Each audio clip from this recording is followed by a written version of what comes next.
to Caravan Reebok. It's pretty lively here. So, just past this wall is the desert, huh? Oh, wow. Paimon remembers hearing people call this the Wall of Samiel. It's made to block sandstorms from the outside. Oh, if it's this tall, it's gotta be the divine work of Greater Lord Rukkhadevata, right? Enough gawking. Come on, follow me. Huh? Over here.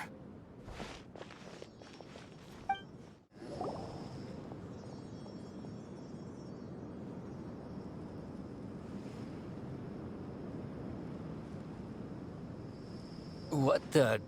Where did he go? How did we lose him? They were just here a second ago. More Eremite mercenaries? Who are they working for this time? Anyway, Traveler, it seems like we were being followed again. You were too careless. You should have noticed those hopeless amateurs trailing you a long time ago. There's no need to thank me. I've never cared to keep track of personal favors. All I did was correct a mistake I happened to come across. It's a habit I developed at the Akademiya. You really gave Paimon a scare, Alhaitham. We never thought we'd run into you here. Last time we met at Port Ormos, didn't you say you were going back to the Akademiya? Wait, don't tell Paimon that you're here to take us back on their orders! Oh, so you've already landed yourselves on the Akademiya's hit list. I can't say that I didn't expect it. However, had I wished to turn you over to the Akademiya, don't you think you'd already be the Eremites' honored guests by now? Oh, right. You do have a point. I have no interest in running errands for that project. As a scholar, I've always belonged to the camp that promotes researcher autonomy. And these days, you're more fascinating than anything the sages can offer. Not quite. To tell you the truth, I'm still investigating the Divine Knowledge Capsule. Unfortunately, I've run into some difficulties. Everyone says the capsule originated in the desert and was eventually moved to Port Ormos. If I am to get to the bottom of this, I must understand how the capsule first came to be. Which brings me back to you, and why you're so interesting. The leader of Ain al-Ahmar used the Divine Knowledge Capsule right in front of you, and upon seeing him, your expression became perplexed, and you were lost in thought for quite some time. To have that kind of reaction, I think you must have realized something. Are you interested at all in sharing what you've been hiding from me?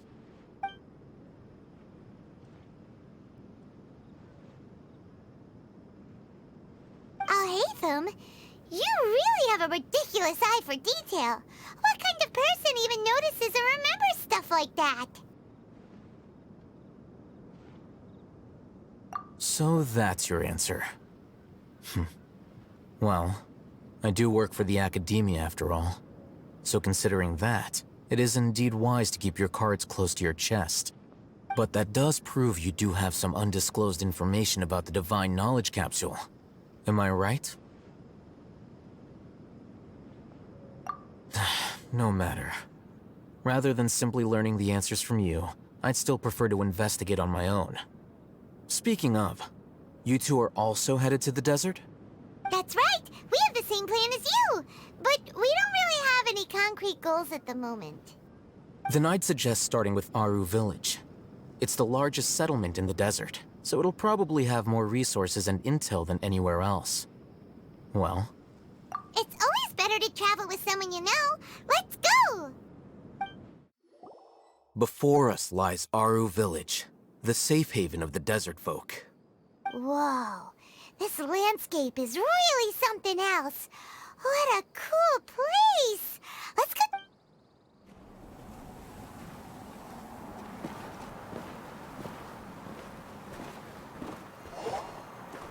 Wow!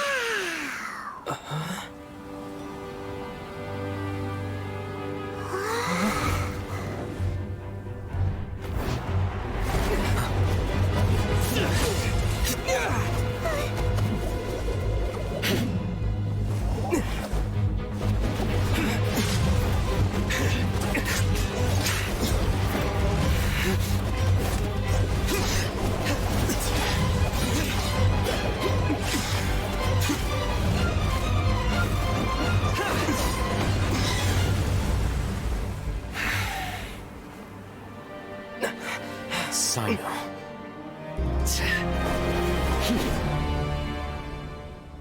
Unless my memory fails me, we have barely spoken 2 words to each other before now at the Akademiya. Would you care to enlighten me as to when and how I invited the General Mahamatra's wrath? Al-Haytham, do not think you can escape my judgment just because you managed to escape my attack. Judgment? So that's how you'd characterize your actions here, is it? Or would elimination perhaps be a more accurate description? Had I used my full strength, not even this traveler would have been able to stop me. Though styled like an assassination, I sought only to ensure that my target would be unable to flee or resist. Standard practice for the Matra, as well you know. Seemed to me more like your own personal touch. Who is that, Al-Haytham? Did you call him General Mahamatra? Yes. General Mahamatra Sino, head of all the Matra at the Akademiya. He's a formidable hunter, and the ultimate nightmare for any who have committed academic crimes. You seem to have placed a lot of trust in Al-Haytham, to the point of blocking an attack for him. If I were you, I'd never choose to side with him. I wouldn't believe a single word that comes out of his mouth. I've been pursuing this scribe for a long time. I urge you, stand back and do not seek to defend him any longer. Otherwise, there will be consequences. Has Al-Haytham done something wrong? Paimon doesn't think he's as bad as you've made him out to be. I won't waste my breath explaining things. Al-Haytham, I saw it during our fight. Take it out. The divine knowledge capsule you're hiding on your person. Unless you want me to retrieve it for myself. Very perceptive of you. Nothing escapes a Matra's senses. Wait, the divine knowledge capsule? Didn't it fall into the Matra's hands in Port Ormos? No wonder you speak with such confidence, Sino. But I must admit, I'm very curious. What does this capsule mean to you? And why, as General Mahamatra of the Akademiya, are you all alone in the desert? As far as I'm aware, the other Matra have been speculating about your disappearance. Have you been given a mission that's, let's say, morally dubious? If I was the real target of your mission, what was stopping you from simply using your authority and resources to judge me within the walls of the Akademiya? I should have known you'd be difficult to deal with. You two? Ugh! What you would do, Traveler? Paimon feels like we can't trust either of them! Ahem. Well, look at you two, acting all tough and self-righteous over there. Wait, Dia? Great! Finally, someone that we can trust! You gotta help us out here, otherwise these two are gonna start fighting again! Yeah, sure looks that way.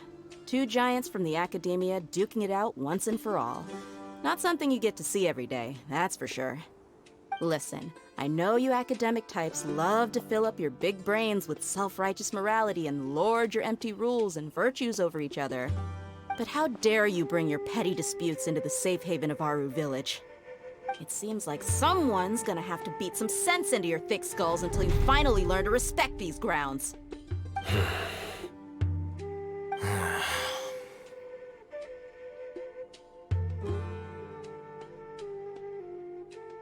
Hey, did either of you hear a word I just said? Whoa, what's going on? The wind's so strong! Is this a sandstorm? Paimon... Another sandstorm? What's up with these recently? Hey! All of you, over here, quickly! We have to take cover! Someone's calling for us! Oh, this wind is too strong! Let's get over there! That sounded like Candace. Come on, you two. Jeez, are all of you Akademiya folks such hard work? Move it! All right, stop yelling.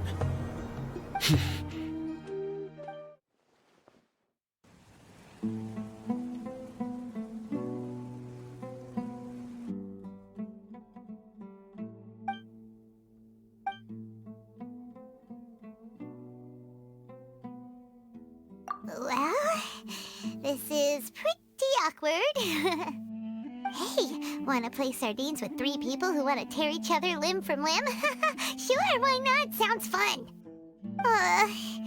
The air is so thick and heavy. Paimon can hardly keep floating anymore. My sincere apologies, everyone. This is the home of our village chief. I will have to ask you to make do with this small room until the sandstorm dies down. Please, let me introduce myself. I am Candace, protector of Aru Village. Our savior has come at last! Nice to meet you, Candace. The name's Paimon. Thank you so much for helping us. There's no need to thank me. It's only right to help each other when the weather gets rough.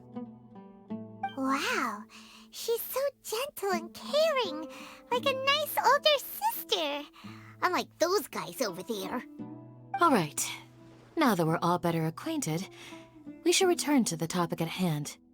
As a guardian charged with the responsibility to protect my fellow villagers from harm, I was observing your conflict from afar, even before the sandstorm started. And now that you have set foot within our village itself, it is all the more my responsibility to make absolutely sure that you pose no threat whatsoever to us. So please, have an honest and sincere conversation with one another, and put your hostile feelings to rest. If anyone dares to start anything again while they are under this roof, I will not hesitate to send them out for some quality time with the creatures of the sandstorm. Oh, on second thought, Paimon may have misjudged Candace's character. And that goes for you too, Miss Dia. Do I make myself clear? All right, we got it, Candace. That's what I like to hear. So, which of you will begin? I was supposed to be a mediator, but I might have gotten a little too involved just now. Anyway, one of those two should probably start talking. Wait, that was you trying to be a mediator? I have nothing to hide, so there's no shame in explaining myself. While Alhaitham wasn't wrong about the other Matra not knowing my whereabouts, it's not because I've been assigned a morally dubious mission. Rather, I've chosen to exile myself. Huh? Exile yourself? A little while ago, I discovered that there was data missing in the Akademiya's project planning and development files. What little they did report clearly did not match the project's actual progress. As General Mahamatra, I had the responsibility and authority to request an audit.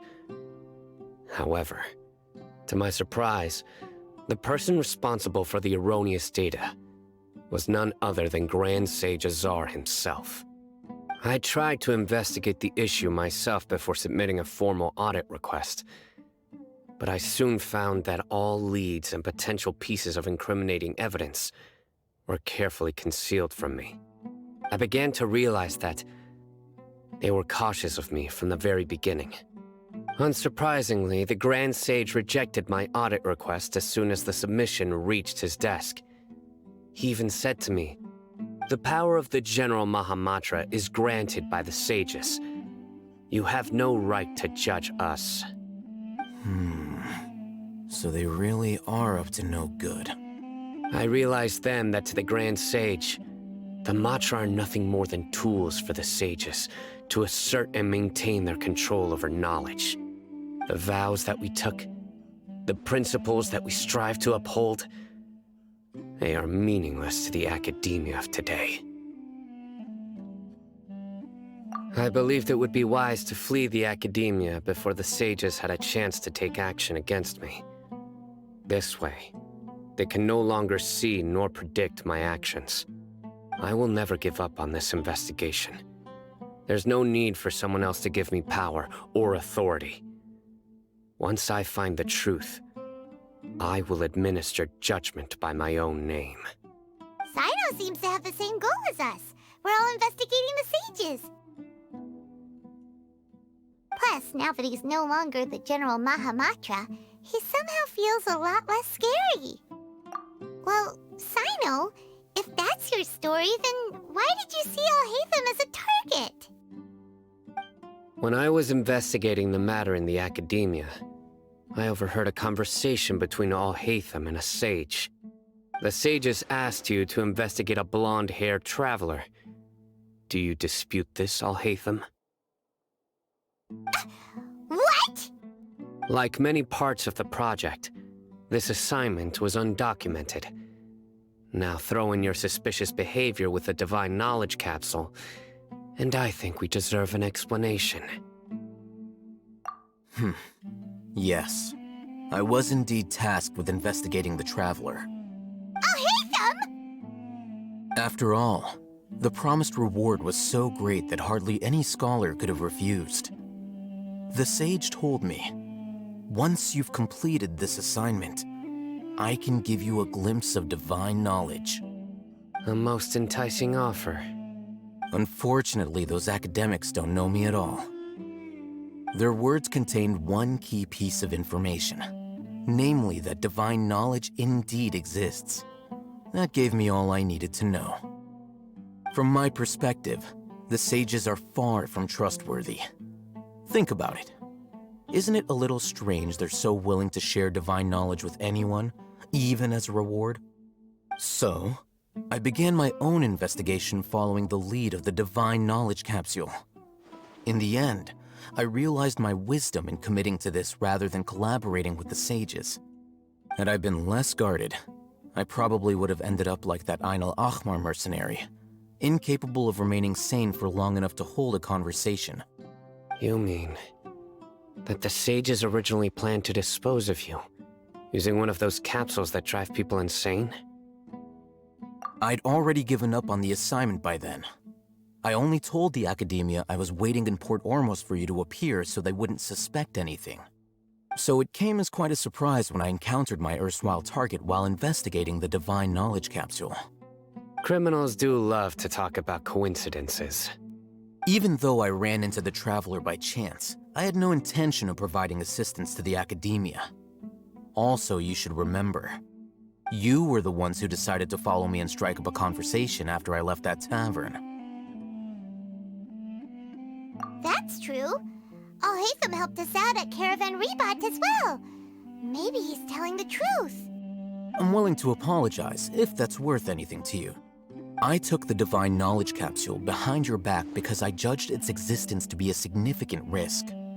I felt that it would be best for no one to interact with it before it had been properly studied. After all, curiosity often proves to be the most dangerous thing in this land. You should be well aware, Scribe Alhaitham, that curiosity can also lead you to danger and suspicion. Answer me this.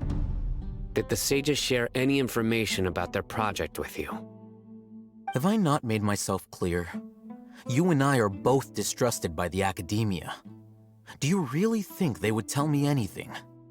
Fine. Although you haven't completely proven your innocence, I won't regard you as an enemy, for now.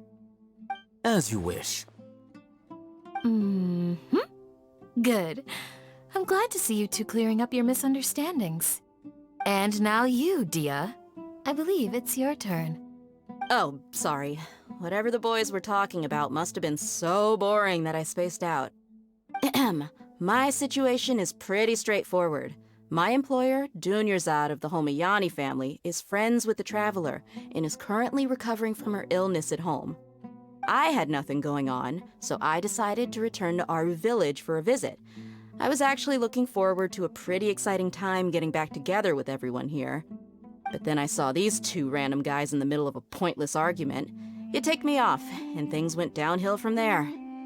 Is that all? Well, I will admit that definitely sounds like your style. In that case, welcome back, Dia. That's more like it. I missed you all so much, Candace.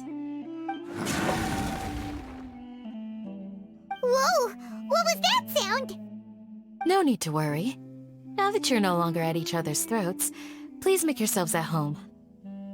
I'll take... Creatures? In the sandstorm? Are you sure you don't want some backup? Fighting in a sandstorm is not for the faint-hearted. Anyone without extensive training in these conditions is at a disadvantage. You needn't worry. Yeah, just leave him to Candace. Don't worry, she's as tough as they come.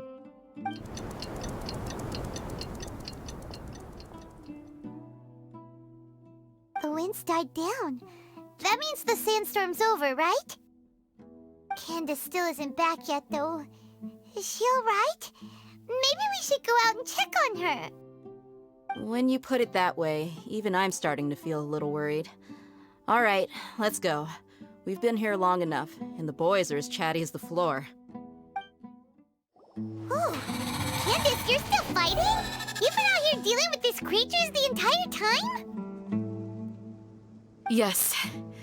They just keep coming in waves. I've lost count of how many I've defeated. Before I realized it, even the sandstorm had stopped. Ah! Here comes another wave! Leave this round to us. I got interrupted earlier, but now I have something to take my anger out on. It's been quite a while since I've seen the Flame Mane in action. I'll leave these to you then. I'll be sure to put on a good show. Let's go! The creatures stopped appearing. Was that the last of them? What we fought just now was probably the aftermath of the sandstorm. So we should be safe for the time being. Well fought, everyone. No injuries, I hope. Huh? Who are you? Ah, my apologies. I haven't had a chance to greet you yet. I had my hands full taking care of the village's elderly and children. I am the chief of Aru village. Everyone usually calls me Uncle Anpu.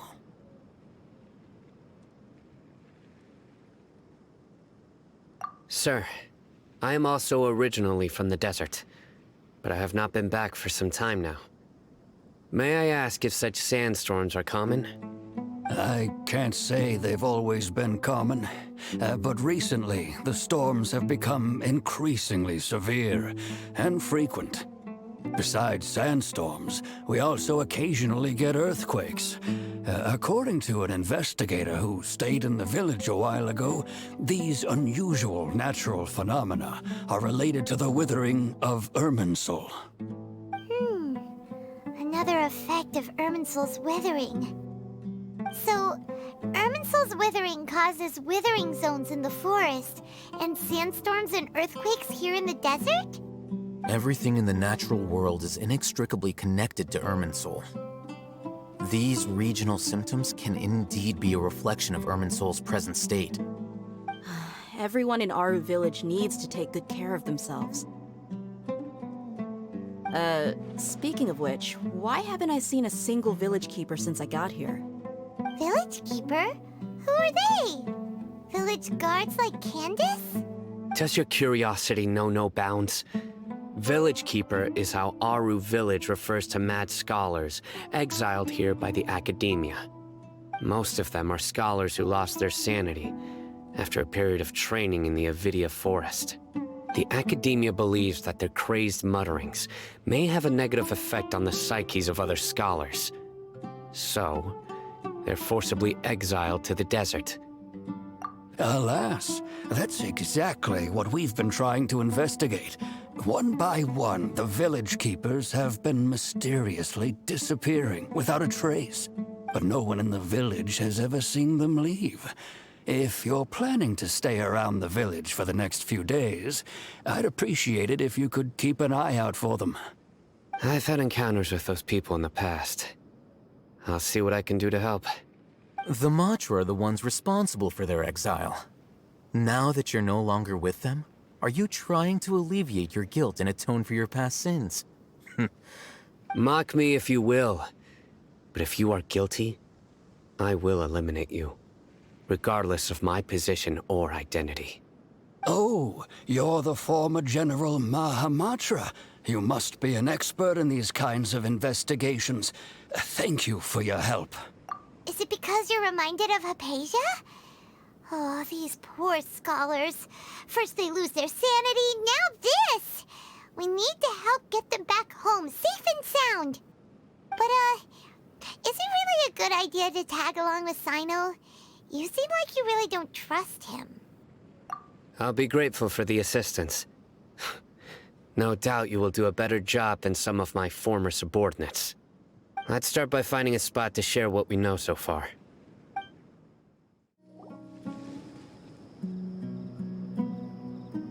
Although I've sent myself into exile, I'm still doing essentially the same things as before. Do you still have any questions for me before we start our investigation? One of my former subordinates told me that this title has its origins in a strange incident. The Akademiya has long exiled mad scholars to Aru village. A mysterious phenomenon exists here. When mad scholars first arrive, they are as incoherent and deranged as before. But after spending some time here, they invariably begin to calm down. Initially, the people of Aru village greatly resented having to take in the mad scholars. But a strange incident one night changed that. Aru village was struck by the strongest earthquake in living memory. Seeing buildings on the verge of collapse all around him, the then chief of the village was preparing to take everyone to safety. Suddenly, he noticed a mad scholar crouching in a corner, caressing the ground with his hands. A soft, green light radiated from him, like a divine glow against the backdrop of night. Despite the powerful tremors that ripped through the ground that night, all the houses remained upright, almost as if they had grown roots reaching deep into the ground. In the end, not a single building collapsed, and no one was hurt. After that, the people of Aru village treated the mad scholars with greater kindness, and began to refer to them as the village keepers. A soft green light? A mad scholar protecting Aru village? What do you make of it, Traveler? Paimon thinks so too. Actually, Sino, do you know if any of the mad scholars continued to wear their Akasha terminals at Aru village? In theory, they would continue wearing them so the Akademiya could still monitor their activities. With that said, the main Akasha system would no longer have any interaction with them. Oh, no wonder! Everything makes sense then! Add in the fact that they calmed down, it was probably Nahida who calmed them. If you are able to draw a conclusion from this one story alone, then it appears you possess much more information than I do. So, what do you make of the story? Really? Lesser Lord Kusanali. What? You don't believe us? Lesser Lord Kusanali was definitely using the Akasha to give her power to the mad scholars! No, it's not so much that I don't believe you. I'm just struck by your reasoning. Lesser Lord Kusanali, the current Dendro Archon. Is she really active in Sumeru? The Akademiya has always placed far greater importance on the late Greater Lord Rukkhadevata. They've more or less ignored Lesser Lord Kusanali, and I've never had any reason to doubt their views. In addition, I've never heard any stories about Lesser Lord Kusanali and her deeds. To me, she might as well have been a god that never existed. No way! Nahida definitely exists! She's a... how should Paimon put it? She's a good Archon who's kind and wise, even if she says weird stuff sometimes. I've spent many years interrogating criminals, so I can easily tell when someone is lying. Good! Then you should know that we're telling the truth! That look in your eyes. I've never seen that from a liar. You two really must have met Lesser Lord Kusanali. How can this be? To think, our Archon has been amongst us this entire time. Alright, now it's our turn to put our skills to good use for this investigation. but easier said than done. Especially since we don't have any leads. Maybe we can start by knocking on some doors. Excuse me, are you here to help me find my grandpa? Huh? Who are you? By the sounds of it, a resident of this village. My name is Isak. You'll help me find my grandpa, right? Is your grandpa a mad scholar? Hey, don't say that. Grandpa is just Grandpa. Why do you have to call him that? It's not like he's a bad person or anything. The person you're referring to is not a local. Yet you are. Why do you call him Grandpa? Grandpa is just Grandpa. He's my family. I heard everything you said to the village chief. Please, you gotta take me with you. I want to find my grandpa. I swear I'll help. I won't be a nuisance. Ah, so you're the one who was eavesdropping on us around the village chief's house. I was planning to go out and take care of whoever it was. But I had a vague feeling that they didn't harbor any ill intent. Whoa. Haytham wasn't kidding about Matra having sharp senses. Sino, he's just a kid. All he wants is to find his grandpa. Let's find a way to help him. Sorry. I was only listening in because I wanted to know where Grandpa went. Honest. If you don't believe me, you can ask Miss Candace. All right. But first, let's confirm the facts with Candace.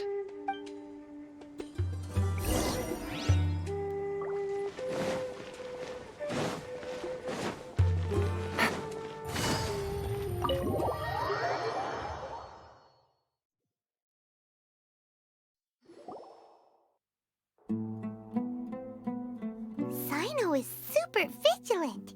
Is this what all the Matra are like? Ah, you're back already. We just wanted to confirm something with you. Do you know a boy by the name of Isak? I had a feeling he'd go looking for you. Huh? You knew this would happen? Yes. Although he tried his best to stay hidden, I still noticed him eavesdropping outside the window. He really wants to get his grandfather back. Isak's parents were both Aramite mercenaries who rarely returned to the village after finding employment in the city. He was raised by his grandfather. Unfortunately, it was only a few years before his grandpa passed away. Isak was still very young at the time, so various families in the village took turns caring for him so he could survive. Later, an elderly mad scholar arrived at the village. Isak thought the scholar bore a striking resemblance to his grandfather, and thus often spied on the man. However, the scholar was unkempt in appearance and incoherent in speech. Although Isak referred to the man as his grandpa, he was afraid and didn't dare to approach him. One summer night, the oft mumbling and bumbling grandpa suddenly calmed down and seemed to become more lucid. He even noticed Isak hiding in the distance. So Grandpa walked up to Isak and patted him on the head. He even took Isak to the entrance of the village, where he patiently taught the boy the names of the stars, and accompanied Isak until he fell asleep. The next morning, Isak woke up and wanted to go find his grandpa again, only to realize his grandpa no longer recognized him. However, even so, Grandpa retained his calm expression. It's said that those who saw the scholar claimed he no longer appeared to be crazy, but appeared to be living in his own world, almost as if he were sleepwalking. Isak was thrilled that his grandpa was able to find peace, and would follow him all the time, asking him things like, "Grandpa, want me to take you somewhere fun?" Or, "Grandpa, could you tell me stories about the stars again?" All this somehow just makes Paimon feel really sad. It seems like they both deserve so much better. Perhaps. Nearly everyone who lives in the desert has some form of hardship or regret. But even so, we must still continue on with our lives. It's also my reason for fighting. I must continue to protect this land.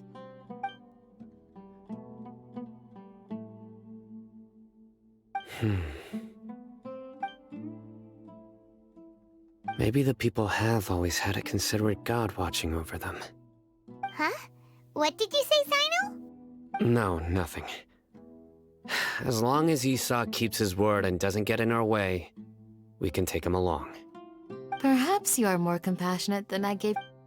Hey, Isak! Oh, it's you guys! We've cleared everything up. Let's go find your grandpa. Really? Wow! Thank you so much! Yeah! All right. Let's ask the local residents some questions first.